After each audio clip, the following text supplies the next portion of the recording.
Turns out, teaching Lavos bits about language and culture was a big mistake. Before, Lavos was just an animal. Thanks to Lucca, it became more. Lucca and Azala's actions in prehistory gave rise to Pico, the first of his ancient species, to stare down the existential dilemma which haunts all linguistically conscious organisms. Never before had a Lavos been thrust into lucidity and the world of earthly thoughts, forced to grapple with abstract ideas and make decisions, a grim fate for a creature with a 65 million year gestation period. Though all Lavoses instinctively see across time and dimension while developing in a planet's core, never before had one been imbued with an ego and the all-too-human knowledge of its mortality. This made Pico fearful of the many potentialities it observed through hyperspace-time, including the events of Chrono Trigger and Chrono Cross. For countless aeons beneath the planet, it observed infinite realities where it was the constant target of exploitation or execution simply for being alive.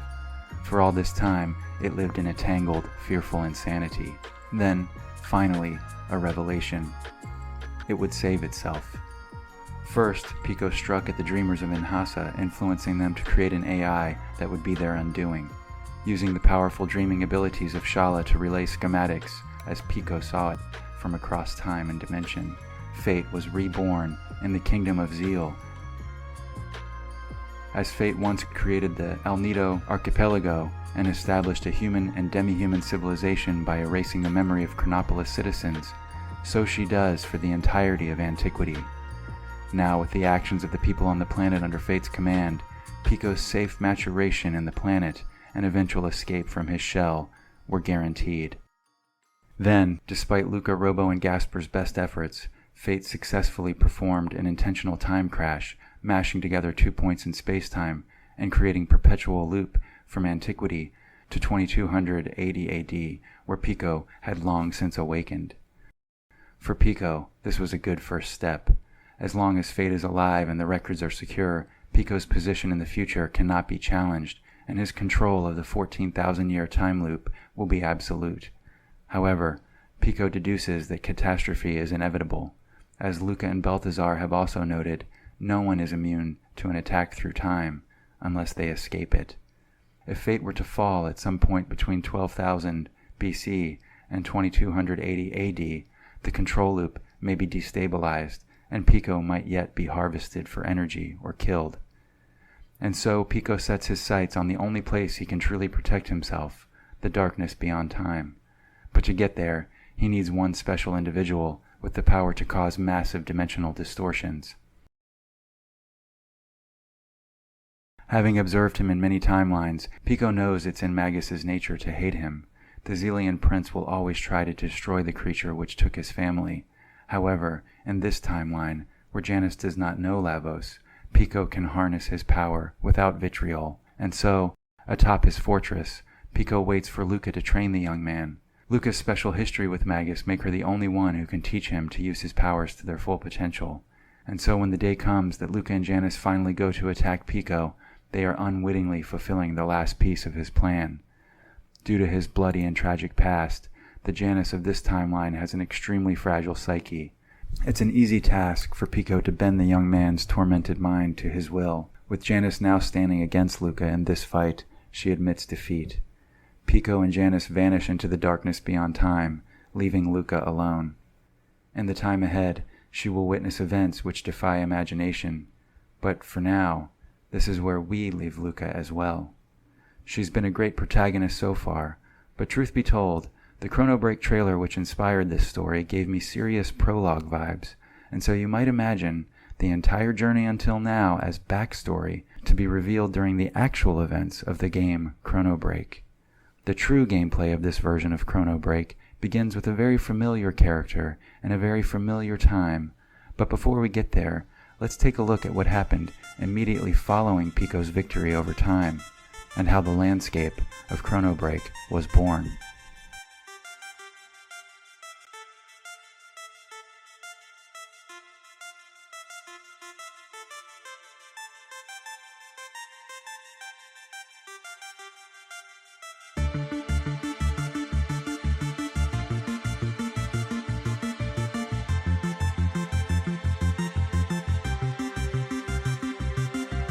it's really important to review this article from Chrono Compendium, Salt for the Dead Sea.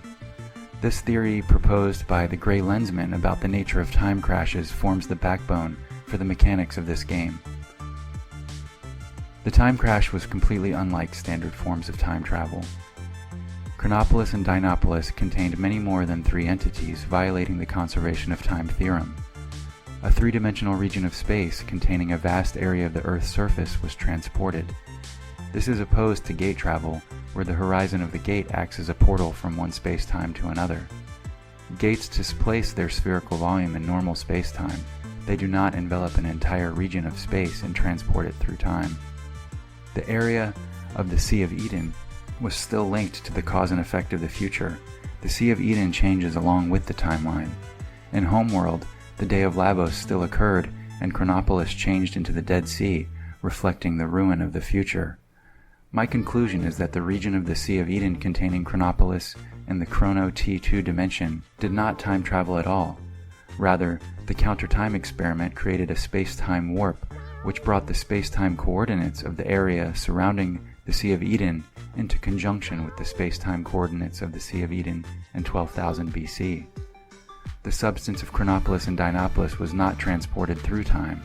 A region of space-time in 12,000 BC became that same region in 2400 AD.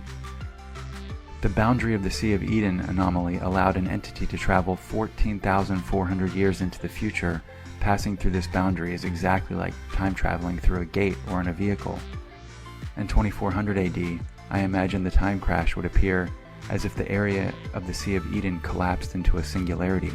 A hole was made in space-time, and the edges of the hole were pulled in to fill the void. In 12,000 BC, the future Sea of Eden space would expand from a singularity, enveloping the past Sea of Eden. That part's really important. So it means that in 2400 AD, when the counter-time experiment and Chrono Cross failed and the flame went out of control, a circular dimensional vortex was created, and the size of this vortex was equivalent to the size of the Sea of Eden in the Dead Sea. Chronopolis wasn't physically pulled back through time, it only appears that way by means of a space-time fold. It becomes a singularity in space regardless of time. That's important. It becomes a singularity in space regardless of time. The same thing occurred in the broken 12,000 BC when the new floating island containing Pico's citadel appeared during the Sky Palace incident. So what does that leave us with? The time crash fate caused has connected 12,000 BC to 2280 AD in a perpetual loop that is easily traversed. In 12,000 BC, a piece of 2280 hangs in the air as an extension of Maru Island. Just for your information, most time-crashed regions don't float, but Pico had this particular move in mind, and so his patch of land was prepared this way. If one were to walk past the edge of Pico's citadel in 12,000 BC, they would find themselves in 2280 AD. Conversely, if someone from 2280 passed through the singularity there, they would find themselves at Pico's citadel in 12,000 BC. This is a core principle in the world design moving forward. After Pico rooted himself in the darkness beyond time, his plan was complete. He had escaped the danger of existing on a malleable timeline. The only way to attack him now was a head-on assault in the darkness beyond time. Now, at the very least, he would be able to see any threat approaching and would be able to deal with it directly. Though he's a dangerous practitioner of Lavos-style magic, Pico isn't physically as strong as a normal Lavos. Remember, he was damaged by the battle in 65 million BC. But with Super Saiyan Janus by his side, at his right hand, Pico is right in believing that there exists nary a foe with the means to defeat them. In Pico's mind, he's already won. He's escaped the threat of persecution and is now able to monitor the various space-time continua from his position of safety in the darkness beyond time. As for what happened next, that was an interesting development to say the least. Pico didn't see it coming, nor did he move to stop it. You see, his postnatal contact with Lucca and Schala imprinted on him a scientific curiosity, and Fate's actions after he left for the darkness beyond time were truly fascinating to him. You see, after Pico escaped the timeline, Fate was left only with her desire for evolution and improvement. She was now upgraded far beyond her original design in Chrono Cross, with a decentralized mainframe augmented by Dreamstone and unlimited access to the frozen flame. Pico had promised Fate evolution for her cooperation with his plan, and the promise was fulfilled. Fate did evolve, but she would evolve further still and become the ultimate weapon which the Xelians foresaw. Now let's go back to address a particular oddity from Chapter 4. Remember on the Singing Mountain where the demi-humans lived, there weren't any records of Fate there. No one was under the control.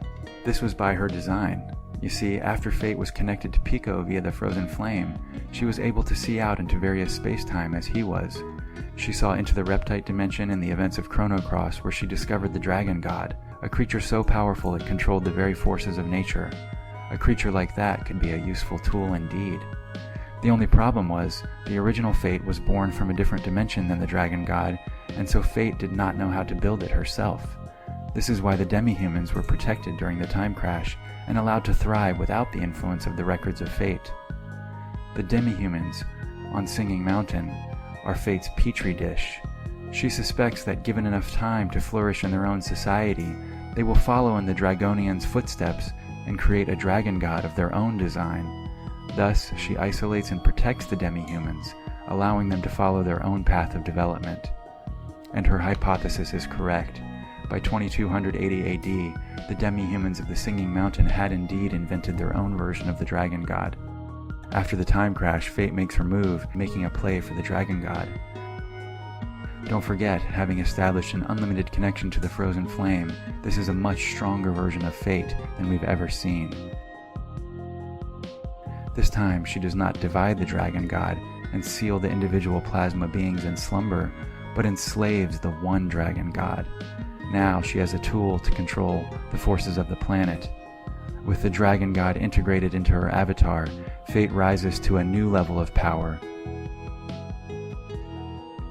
This new creature, the combination of Fate and the Dragon God, was known as the Vision Serpent. With such a huge boost to her power, Fate has new means to continue her mission to extend her control and influence throughout timeline and dimensions. The Vision Serpent begins systematic time crashes, tactfully collapsing distant time coordinates into antiquity over and over, repeatedly entwining two time periods in the same space, and terraforming the land to accommodate the new era. After each crash, she infiltrates the new time zone to install records, increasing her control and minimizing variance in the new space-time.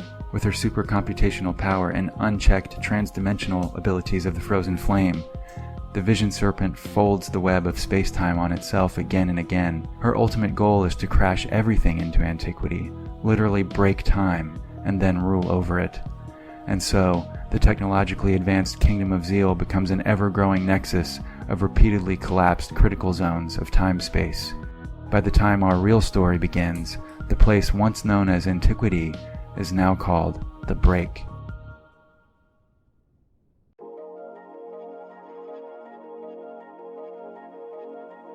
So what would the Break look like?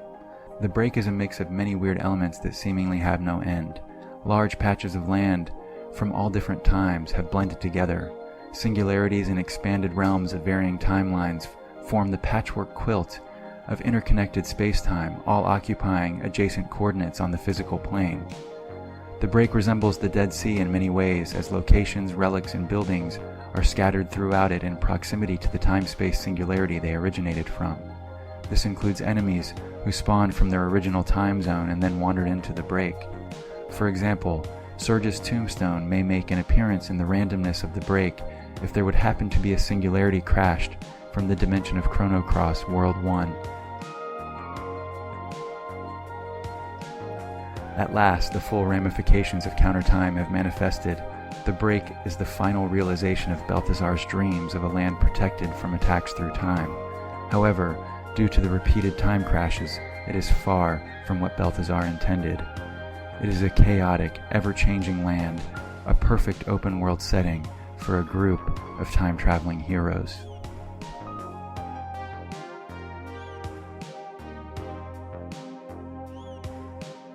But there's just one huge wrinkle here. As you may recall, when the time crash happened in Chrono Cross, the planet counterbalanced the appearance of Chronopolis in ancient history by pulling in Dinopolis from another dimension. During Fate's repeated abuses of space-time, this occasionally happens in the break as well. There's a carelessness and danger to her experimentation, and neither Pico nor Fate, nor the player, knows what will happen. Like Robo, Pico is intrigued by the unexpected balancing methods of the planet. The thinking of this so-called entity is the only thing that lies beyond Pico's understanding, and he's grateful Fate's action give him a chance to study this amazing phenomenon, which he believes may be the manifestation of the mysterious anti-annihilation energy Balthazar sought to understand in Chronopolis. In time, Fate's actions in the break may lead Pico to the insight needed to understand and anticipate the very thinking of the planet. But for now, the appearance of these dimensional interlopers represents too much uncertainty and too much potential risk. Though the frozen flame's ability to pierce the dimensional veil gives the vision serpent access to all of time, its influence over adjacent dimensions is not as strong. As each dimension likely has its own version of the frozen flame and possibly Fate, her control of events using the records is not as absolute as in her home dimension. If Fate were to overextend her control to the infinitude of peoples across unknown dimensions, it may have uncontrollable and undesirable effects. And so, to minimize risk, Pico dispatches Janus to reverse the direction of these space-time dimensional breaches so that only a singularity remains, then seal it away with one of the pink pyramids his sister used in Chrono Trigger. For now, the parallel dimensions selected by the planet to balance Fate's time crashing are off the playing board. Entire space-time continua reduced to a small pink pyramid hovering in the break. And so it goes for a long while.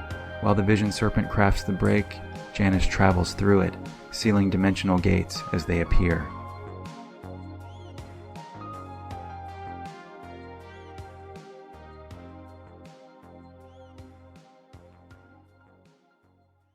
Okay, with all that out of the way, the stage is set to dive into the actual narrative of the game. And for that, we'll start with a long-neglected, but not forgotten plot device named Princess Nadia. And we finally arrive at the opening scene of this game, a version of Chrono Break. The story opens on a familiar stained glass window in a certain courtroom in Guardia Castle. Suddenly, Marle comes crashing through the stained glass window, firing her crossbow behind her at unseen pursuers. It's 1005 AD on the Keystone timeline, and Dalton's forces are overrunning the castle. This is the fall of Guardia. The poor military is the largest the modern world has ever seen, and the soldiers are armed with guns and elements. Guardia has suffered grave losses, and Marle and Crono were split up in the fighting. With plans to regroup in truce, Marle is now running for her life. She lands on the floor of the courtroom in a hailstorm of shattered glass while several bodies fall from above, decorated by her arrows. Everywhere she turns are more troops. Today has been an awful day for humanity, and Marle is tired of killing. Rather than attack her pursuers full on, she continues her escape, running and running until she reaches the forest.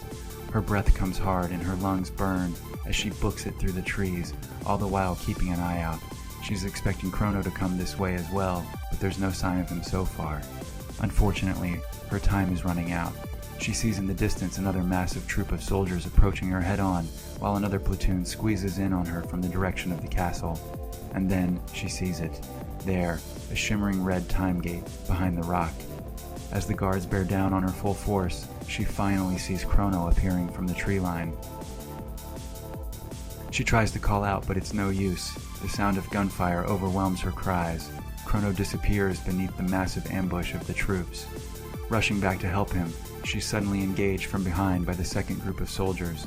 She maneuvers around them, dodging gunfire and dropping icicles to the best of her ability, all the while not noticing she is inching closer and closer to the time gate. The gate reacts with her pendant and opens. Marle's enemies fall as bolt after bolt fly from the red-hued steel of her crossbow. Suddenly, 3 soldiers appear from nowhere and tackle her. Together they go flying through the time gate. This sends them to the end of time, thanks to the party being more than 3 people. Once she's arrived, she quickly dispatches the 3 guards, blasting them with ice so they fly over the railing. She looks over the edge. Will they fall forever? An old man standing next to a basket answers. How would I know? It's Gasper. There's no time to talk. Marl runs to the platform to go back to 1005 AD and help Crono. With the element of surprise and any luck, she'll be able to freeze all the troops and figure it out from there. Unfortunately, when she arrives in 1005 AD, she's in a very different Guardia. The sky is black and the land is ruined. Lavos spawn and other heavy-hitting monsters are present. If the player manages to make it to the edge of the forest, they will find a massive, impenetrable steel wall and the notification that Guardia Forest has been quarantined because of the abundance of Lavos spawn. The player has no choice but to go back to the end of time. "What happened?" Marl cries. Gasper tells her the timeline has been changed and her reality may be no more. Marl breaks down. She just saw Crono possibly being killed by Porian troops, and now she's stranded at the end of time. Gasper takes pity on her. "There may be a way," he says gently. He taps the basket in front of him with his foot. "Some time ago, your friend came through here in quite a hurry. She left this." Inside the basket is a time egg, built by you-know-who, but left here we don't know when. There's an instruction inside. Find Robo. With no other options, Marl puts her trust in Lucca, cracking the time egg. Another red gate appears, and Marl steps through.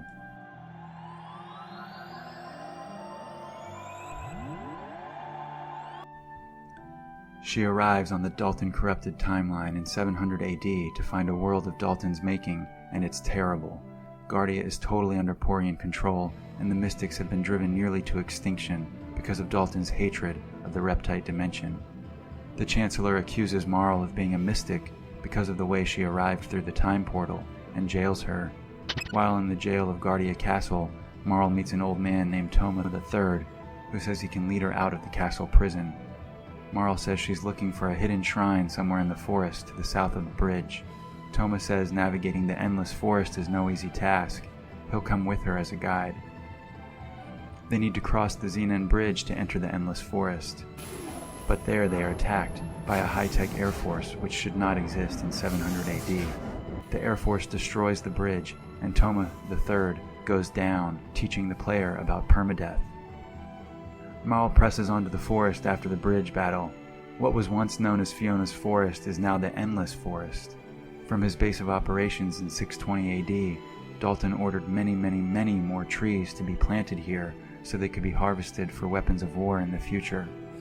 80 years later, in 700 AD, the forest is thick indeed. After navigating a long forest-like maze full of monsters and Porian troops, Marl finally finds her way back to Fiona's shrine in the woods. She enters to find Robo covered in moss and guarded by a cloaked figure with a large sword. At the sound of her first step, the figure takes a mighty leap through the air and lands next to her, but stills his sword due to her resemblance to a regent he served long ago, Queen Lean. Frog briefly relates how he was driven from Guardia, banished for looking like a mystic. Since then, he has been living in Fiona's forest and protecting Robo at the shrine. He says Robo offered Frog the instructions to wait for Marl before shutting down to conserve energy. Frog has been hiding out in the forest and defending the shrine for the last 80 years. This may seem like a long time, but frogs have a really long lifespan.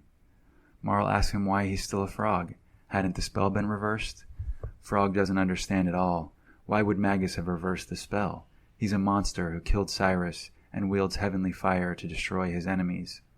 The player won't figure it out for a while, but Dalton intervened on this timeline shortly after Magus summoned and was defeated by Lavos. He has perpetuated the narrative of the Mystic War as to make controlling the population in this time period easier. Glenn was turned into a frog shortly before 600 AD, but after Magus's death at the hands of Lavos, he never returned to normal form. Thanks to the future actions of Dalton, the Chrono Trigger adventure never happened on this timeline. Robo exists here as an out-of-dimension relic, which was placed here before Dalton ruined everything. With all this strangeness afoot, no one needs to tell Marl that she's not in her home dimension anymore.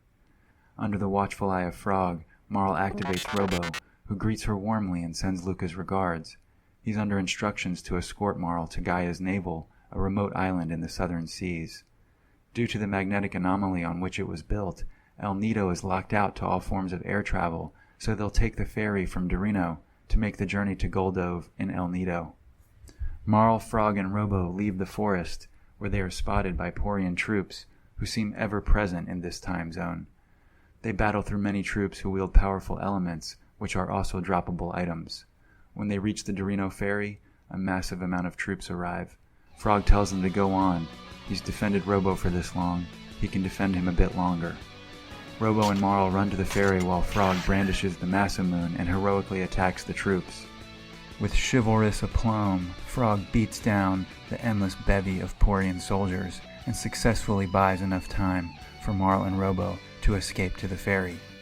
As the boat departs, Dalton's Air Force appears again, raining down heavenly fire on those who dare to oppose his empire. Suddenly, the people of Dorino whip out an unrealistically advanced arsenal of artillery and return fire on the Air Force. The skirmish draws the Air Force's attention away from the ferry, and Marl and Robo sail away undetected.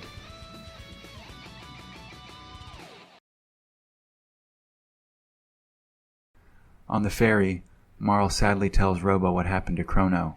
Robo says that he knows not what awaits them, but Lucca has guided them this far and suspects they are still on the right path. He encourages Marl to have hope. Marl and Robo arrive in Guldove, where they find a vibrant and glistening native culture. However, they are treated as invaders from the mainland and told they need to leave as soon as possible. Marl says they are on their way to Gaia's navel, and the Guldovians explain the only way to get there is via the Hydra marshes on the central continent. This chapter gives us an awesome chance to see what El Nido would have been like in the Middle Ages, by the way. There's an opportunity to buy elements in Guldove as well. The player also finds records of fate there. If the player engages with one, they will suddenly be faced by an enemy of overwhelming strength who seemingly appears out of thin air, a thin, pale figure who drops luminaires everywhere. If the player engages this menace, they will game over. If the player runs, they can stay ahead of him long enough to catch a boat to the central continent of El Nido. Once on the central continent, the player makes their way to the Hydra marshes. If they investigate Viper Manor, they may find a huge door with the Zelian crest on the lower levels, but Marl's pendant is out of magic and the door remains sealed. Eventually, Marl and Robo reach the Hydra marshes, calling forth a wingipede using a Beeba flute, and then tame it with an ancient fruit. Then they can ride the wingipede to Gaia's navel, just like in Chrono Cross. The green dragon is there, asleep. There's also a time gate there. It's the oldest gate, the one Leah used to travel from prehistory and subsequently return to prehistory in Chrono Cross.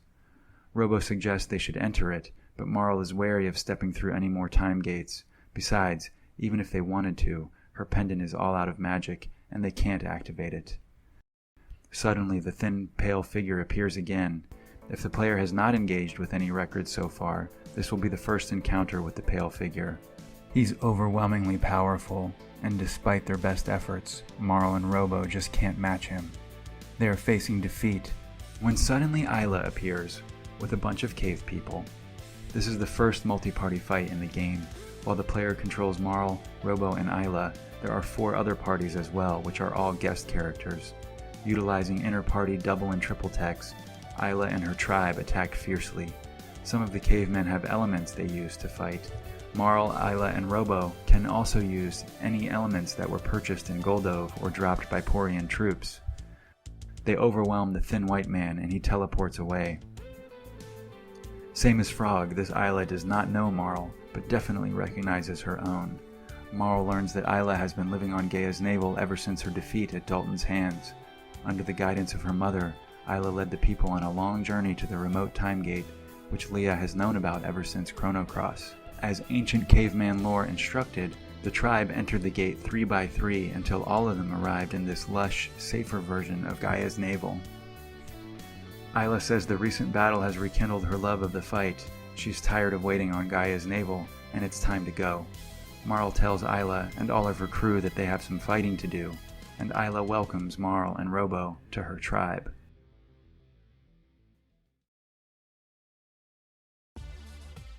Okay, so that's the end of linearity for this game. From here the player can choose a bunch of different paths to proceed, and we'll cover all those in the next chapter, but before I end this video, I want to talk about Isla and the introduction of the new party mechanics that just happened. Chrono Trigger was a tightly woven story driven by 7 lovable characters, and Chrono Cross was an elaborate world-building adventure featuring 45 playable characters. So to reconcile these two styles for Chrono Break, I asked myself, how can we have a bunch of characters, but still only have a few? And so the answer I came up with was Isla. In Chrono Break, Isla joins the party with 20 to 30 of her tribespeople, including her mom, Leah. These prehistoric warriors are all that remains of the crew which joined Isla when she challenged Dalton in prehistory. They have their own unique stats similar to units in Final Fantasy Tactics, and over time, they will become more and more like the party leaders you send them out with. For example, a tribesperson who plays a lot with Marl and Robo will gravitate towards an ice or healing moveset. Isla's crew are a mix of Ioka and the Laruba tribes, and the Ioka are physical damage dealers. They engage the reptites most fiercely in prehistory, and the Laruba survived a lot by hiding from the reptites, so they're good at stealthy techniques, and they have typically a higher speed stat but lower strength. All the cave people are unable to wield native magic, however they can use the elements and are pretty good at handling high-tech weaponry as well.